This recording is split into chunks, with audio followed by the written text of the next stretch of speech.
6 o'rindiqli oilaviy crossoverlar haqida gapirishni davom ettiramiz va bugun sizlarga yana bitta GAC S9 modelini ko'rsatib beraman. Video uzun bo'ladi chunki fishkalari juda ham ko'p. Oxirigacha ko'ringlar. To'liq privodli gibrid GAC S9 340 ta ot kuchiga ega elektrodvigatellari va 160 ot kuchiga ega DVS ballonlarni ham aylantiradi. Ya'ni bu parallel gibrid.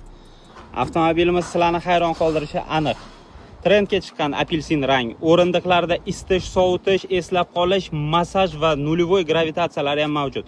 Bu tizimlar nafaqat old tarafda, balki o'rta qatorda ham mavjud. Salonni bir baho berib qo'ysanglar bo'ladi. Head-up displaylari mavjud. Bu avtomobilimizda avtopilot, avtoparkovka, haydovchisiz avtoparkovka tizimlari ham mavjud. Orqa salonga marhamat, ikkitali panorama tom, televizor, holatni boshqarish displeyi, xolodilnigi yo'q ekan faqat. 3-qator o'rindiqlarini elektr privodda spinkasini sozlasangiz bo'ladi. Kapitan o'rindiqlari ham ancha qulay, yostiqchalari komplektda.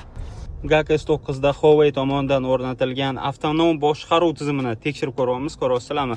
Hech qanaqa aralashuvsiz mashina o'zi belgilangan joyga ketyapti. Mana yo'ldan mashinalar chiqib qolganda o'zi to'xtab, o'tkazib yorib, keyin yuradi. Endi bu narsa qanchalik O'zbekistonda yaxshi ishlashini bilmadim, lekin Xitoyda yaxshi ishlayapti. Bu avtomobil nafaqat mashina ichida o'tirganingizda, balki mashinadan tushib ham parkovka, avtoparkovkani ishlatishingiz mumkin. Hozir sizlarga shuni ko'rsatib beraman.